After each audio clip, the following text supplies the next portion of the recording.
Thanks, listeners, for joining us. Today's Elko Live here on KELK is an update from our County Commissioner, Delmo Andreozzi, in advance of this afternoon's regular meeting. Now, are you soon to be chair of the governing panel, Delmo? Well, we go through that selection process in January, so we'll, typically that's what will happen, but we'll see what the temperature is of the whole board and see what they decide to do. But yeah, we'll be picking new chairman and new vice chair. So, it's very surreal for me because it's going to be my last year. It's so hard to believe that 12 years has gone by so fast, but it really has. And I certainly honor whatever the commission does, but it would definitely be great it would be the cherry on the top for me personally to be the chairman on my last year there. Yep. Commissioner Andreozzi would be elevated from his current position of vice chair.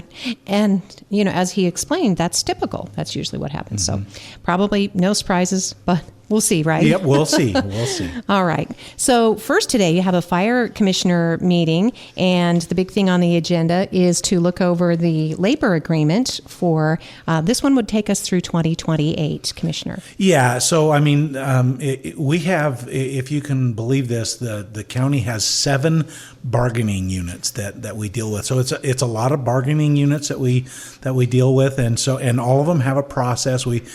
It's always beneficial if you can get a multi-year contract, but sometimes they're difficult to deal with because you deal with some unknowns like inflation or healthcare. They can a variety of things that you can deal with, and so this one is a multi-year contract, which is good. But there was. Usually they'll have like reopeners in there for something. And I think Amanda had mentioned to me that this one has a reopener in there because, as you know, we'll go through the legislative session again in the middle of this, and there could be another PERS increase. So there's a pretty significant PERS increase and that's part of this agreement. So, all in all, it looks like a pretty good agreement. That the only concern that I have for me personally, and it's just from a sustainability standpoint, is the revenues still seem to be very flat. So obviously I'm a huge proponent to make sure that the people we have are adequately compensated for the jobs that they do, and that we're fair and we maintain and attract and keep our high quality employees. But when you're looking at year over year roll-up costs, and it's just not just the salary component, but it's the health benefit, it's workers' comp, it's all of those things that we have to pay into, and those roll-up costs, go up quite significantly in the course of a year. We've seen, historically that's what happens, and so currently right now I'm not seeing any. It does appear that the C tax is still pretty flat, so I'm not seeing any new growth there. So, you're just concerned about that because, we try to have a good ending fund balance. And, once you start eroding that ending fund balance, there's not much wiggle room left to have. So, yeah, that's where we are. And the base wage increase to start for the fiscal year coming up would be 2%, and then the 4.375 increase for PERS, that's the Public Employees Retirement System. Correct, yeah. And then as you talked about the C tax, that is the consolidated tax, the sales and use tax generally. Thank you. Oh, of course, just to help anybody who's not. The C tax, exactly. It's essentially is a sales tax, and that's a big part of our revenue stream. Property taxes also, but that sales tax is a big piece, and so you're looking at these sales, and they're flat. So there's not a lot of growth, and we were actually off in the last year. There's been some challenges there. I know that the state kind of changed their system, and I'm not sure why they changed their system. Maybe they had some old hardware that they needed to update, and there seemed to have been some errors. It seemed like to me that there were some errors in the calculation, so we were constantly asking the Department of Taxation, hey, what's going on? And we weren't alone. We weren't the only county doing that. And the city of Elko is too? Yeah, and and I know they did a true up, but I still think so. With my position on NACO, we had asked, we would authorize staff, NACO staff, that is, to do a, ask if we could do like an audit just to make sure that everything's squared away and good, and that, and make sure that that's one part of the equation that's not impacting these numbers. So, it's just a process that we're going through, and all of these things. We are a service industry. I mean, we don't necessarily buy a lot of product. Mostly what we do, or we're interfacing with people. So, whether you're in the judicial system or sheriffs or ambulance, they're not selling stuff. They don't have products so much as they are people. So they're really more of a service type industry. Yeah, so that's worth it, because looking into it, it's cost the county a couple $1 million. I think the city is also missing about the same amount of money, so year over year. They did do a pretty good true up, and but again, we just want to make sure that it's accurate, and right. I think that's fair. Still more to come on that one, yes, then it sounds like. Yeah. Okay. So I'm going to jump in at the bottom of the agenda only because, and then we will work, obviously there's a lot on here today. The county commission meets in regular session after the fire meeting at 1:15, the county meetings at 1:30. The facilities update, this is fascinating. So tell us the latest on the Wells Fargo Building and the possible purchase of that downtown. Yeah, so we've kind of gone a long way, and then maybe it just kind of seems like we're not really moving in any direction. So, what we knew when we went through that exercise of looking at the judicial center, and we did a lot of things that put us in the position to do that. We acquired some property, and we're setting up to do that. And as we went through that process, that complex is not affordable. It was $67 million, $70 million project or whatever. It's absolutely not possible for us to be able to afford that. And I would just say that right now, I've told you this before, and I did look up that number before I got here today, but we've got about $17.5 million that we've been accruing, with another $2.5 million that'll go in there by the end of this fiscal year. So, we've got a nice little nest egg there, about $20 million, to be able to do something. So we're looking at options, and the Wells Fargo building is something that's been sitting vacant for quite a little while.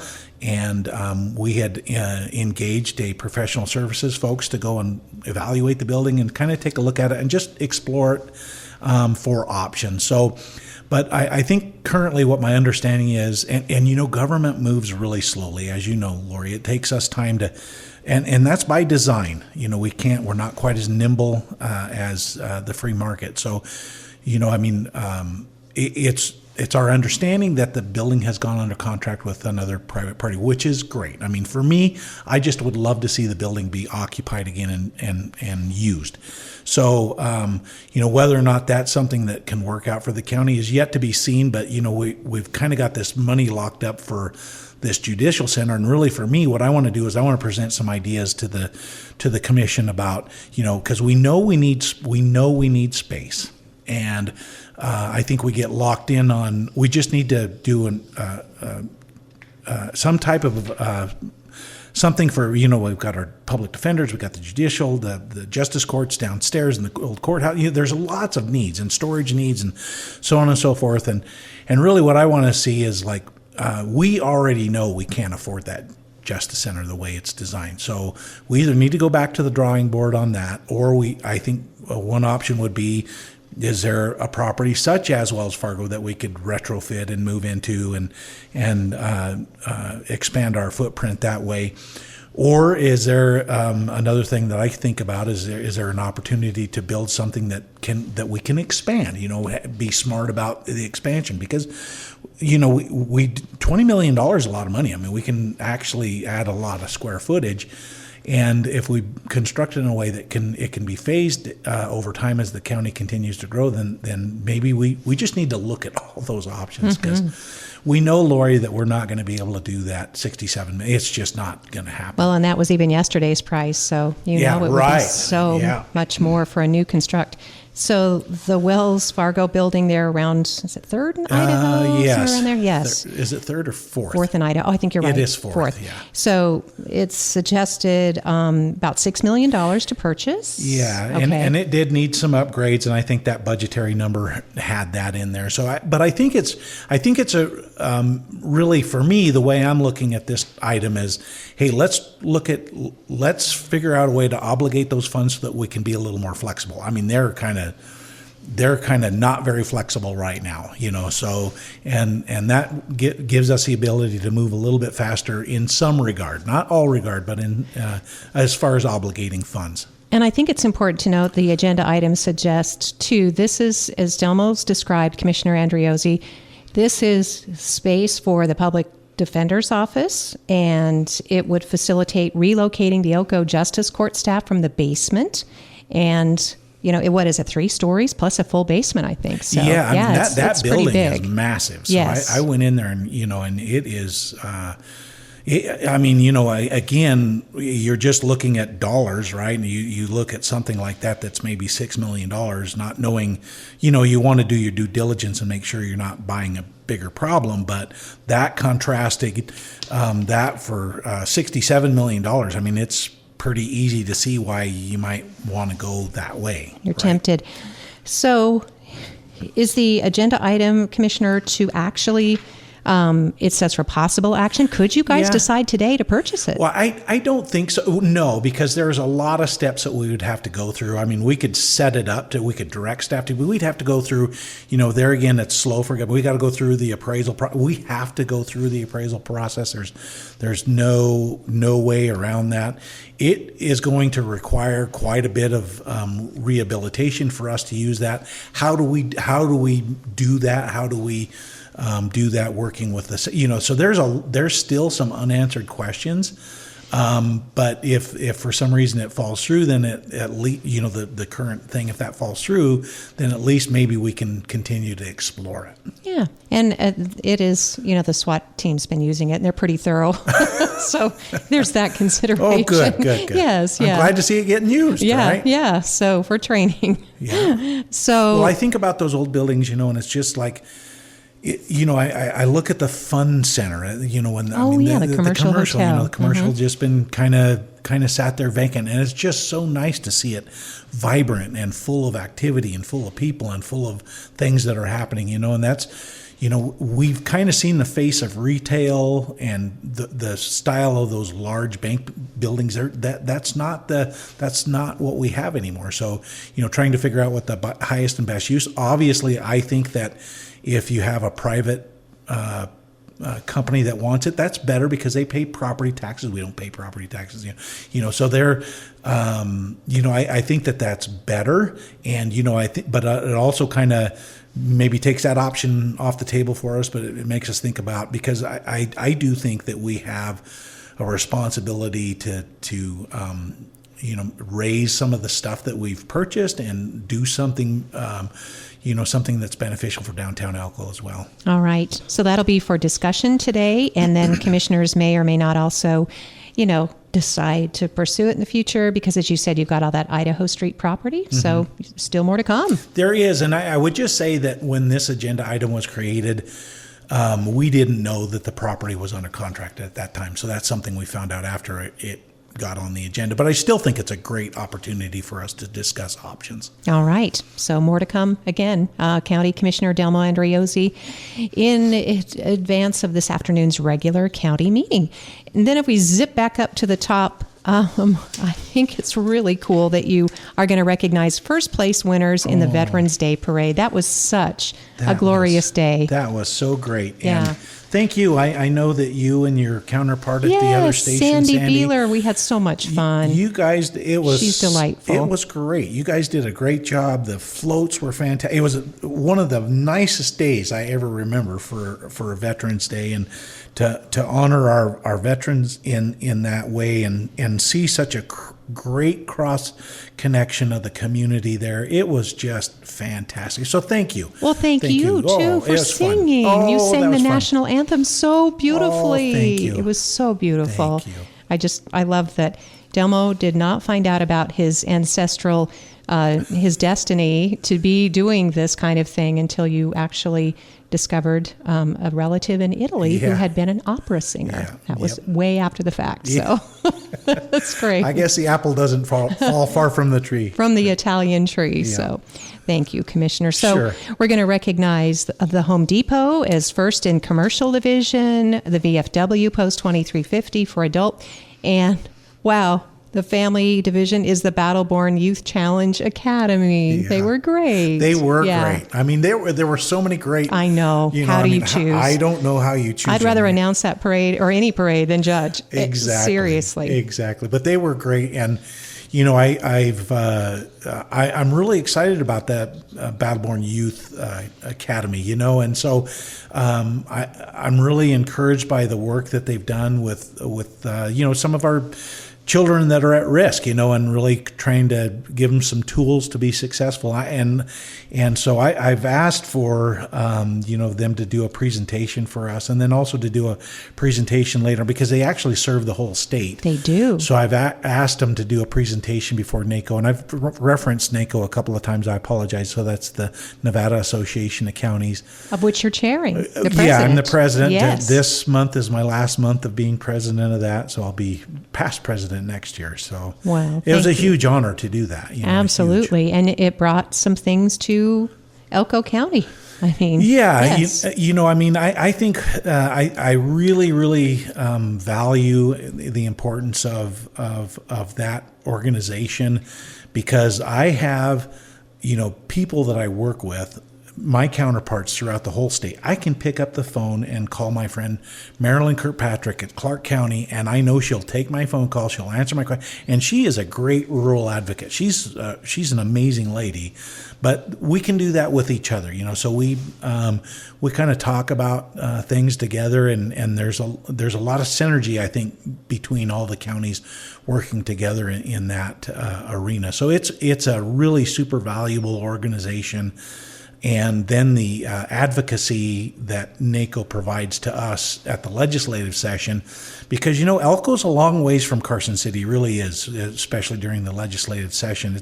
It's difficult to know when things are going to be on their agenda. I mean, you can present or you can provide comment during a meeting electronically, but it's just not the same as being there and reading the room, and you know how that goes. So they do a great job of keeping us informed and advocating for counties in general. That's really their mission.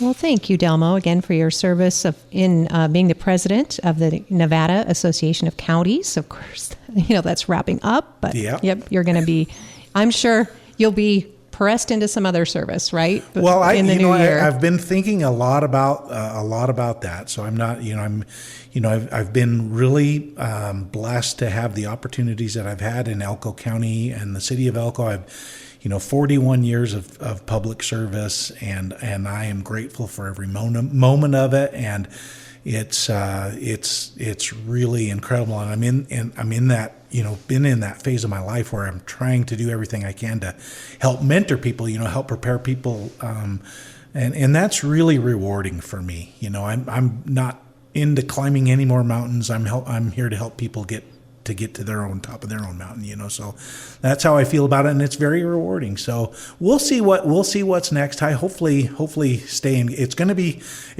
odd, but I can't think of a better, having the name of husband, father, grandfather. Those are all great, but also being just a citizen of this great place. Oh, Delmo. Well, it will be very, very difficult to replace you on the Elko County Commission. So folks who are interested, these are by district. So you do need to speak to, the county.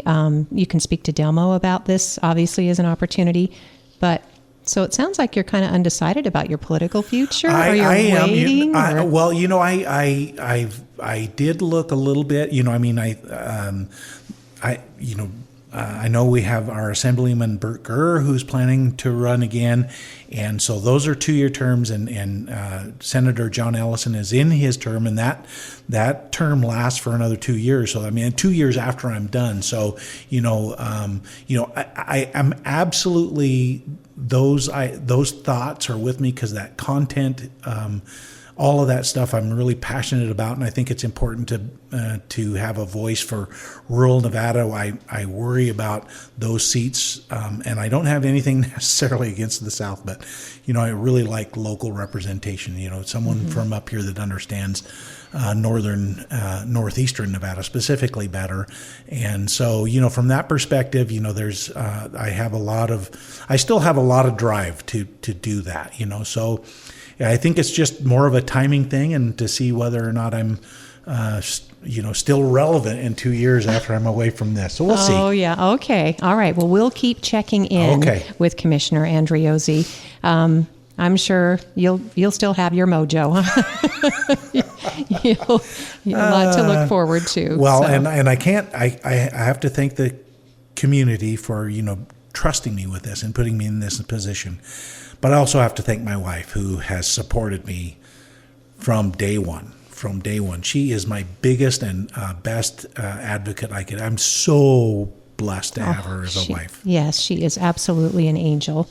I mean, I think she's fun, but she's also an angel. Yes, I know. And Delmo's eyes are sparkling, Annie, talking about you. So we all love you very much. She's Nurse Annie, by the way. Yep. So, all right. We'll veer back onto the agenda a bit just because there is an important natural resources consideration at 135.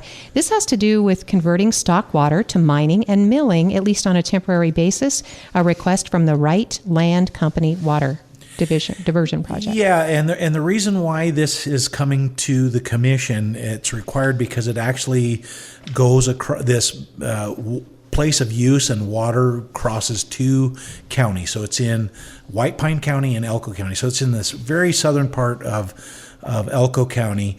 And so this is the applicant who he's using this water for stock water. And so he wants to use it for some possible mining exploration. And as a part of that process, he has to have a public hearing. So that's what this is for. So it gives the public an opportunity to say if they're opposed to it or they support it or whatever. And then those decisions are forwarded on the Division of Water Resources. Water Resources will have their own comment period and choose to, because there's a specific place of use, and so this is changing that a little bit. And all the water would be used in Elko County is the difference, and the purpose is different. Instead of stock water for cattle or livestock, it's specific to mining. All right. So again, the Nevada Division of Water Resources will have the final say regarding the application. It does straddle, or at least water originates in White Pine, but would be used, as you said, in Elko County. So interesting prospect. Yeah. And then you also have a request from Great Basin College to commemorate America 250 with the big welding sculpture. Welding students have worked on this design and would actually construct this. It sounds kind of cool. It sounds great. I was reached out by a member of the college system, the system of higher education at our Great Basin College, and he asked me if we would consider supporting this. So obviously I need to get it on the agenda. But, me, fundamentally, this is celebrating 250 years of our Constitution and our founding. And, to have an art display, really $10,000 is not that much money. I mean, it is on an individual level, but on the county, it's not much. I think it's a great investment. I think it's something that helps promote civic pride and our American history, and the design of it's really, really great. And I think to involve the students at the college and kind of showcase what they can do. I've seen the rendering; it's in the board pack. It's really attractive, and was supported by the City of Elko Arts and Council. And I do believe the City of Elko has also made a contribution to this as well. So I support it, and I think it's a great cause, and I'm looking forward to having that presentation today. Oh, great. So that'll come up during this afternoon's regular county commission meeting. The meeting starts 1:15 is the fire board meeting, and then 1:30 is the county meeting. This project is called Through these words: commemorative permanent art installation, and it features the declaration and the preamble etched into steel. And it's interactive. People can walk into it. You can take photographs with it. It'll be illuminated both day and night. So it sounds like a really cool project. It does. The rendering is really, really cool. Delmo Andreozzi is our guest. We have about 5 more minutes because we got to get you downtown on time for the fire meeting today.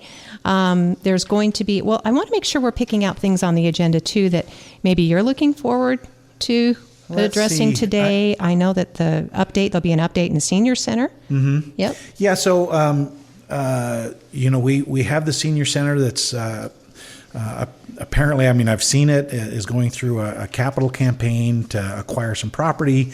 And, I think it's just that was like something that I didn't even know. And I think I'm pretty well connected here. But so I think, again, to have Matt come up to the commission and kind of tell us how things are kind of going, what their challenges are, maybe what some of their long-term goals are, and how they anticipate capturing that. I think it's good because it's a venue where this communication happens, and the communication gets out to the public, and the public, it's on our agenda, so you can see it in perpetuity. You can bring it up and say, "What's the Senior Center up to?" and you can do that. And I know with the advent of AI, and there are some other tools out there. There are specific to government tools, and I know working in the government, it's a lot of research, but you can always go back and find things like that, and so I think that AI, whether some of us are going to go along kicking or screaming or whatever, it's coming, Lori. It is coming. Of course, yes. Cloning people's voices. It's so strange what not fun. Yeah. I think it's just like any technology. It can be used in such a good way, but there also it can be abused and be used nefariously. So that's not good. Well, I have to admit, I got confused. How did we go from the update at the Senior Center to AI? Is there some, or was maybe I don't know. I'm just what I was thinking about. You can. In perpetuity, you can see it on because it's on the agenda. Yeah, on the agenda. Oh, that's what you meant. Yeah, I'm sorry about that.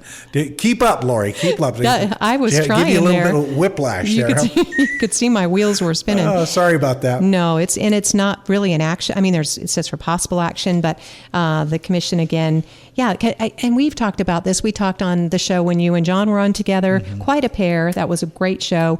And it's just that there are a lot of needs in the community right now. So it's good to keep everything out in front so people know where resources are going, how they can support efforts. Absolutely. And what the county. There are a lot out there, right? Yes, There's a lot of things happening. So, and I did think of one thing that I did want to mention, Lori, because it is something that directly impacts Elko County. I went to a meeting this morning with Orla. Orla is the new mining organization that is in the process of developing a gold mine out near Carlin, but it's actually in Elko County.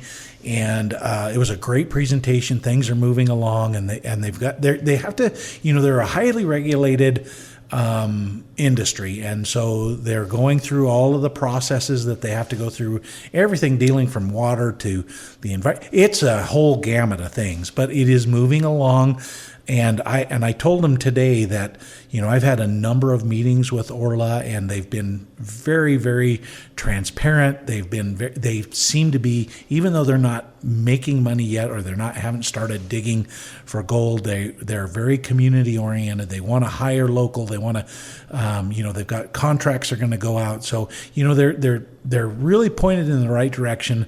And I would tell you that, and then I mentioned this as well, that, one of the roads that they're going to use is actually a public road. It's a county road. It's a public access road, and when it's a public road, there isn't anything that prevents us from allowing people to use it. We have some limitations like weight limits and some, but very minimal. If it's a public access road, you can't do that. But some of this goes through a neighborhood, and there's the good part of the economy that comes with this. There's always going to be some negative stuff, but they have been so open and so good to work with, and have gone above and beyond what they need to do to be good neighbors out there. They're not going to be able to solve every little thing, but they're listening, and they're really making some operational decisions that lowers that impact. And that's really all we want to see, so we're working together to do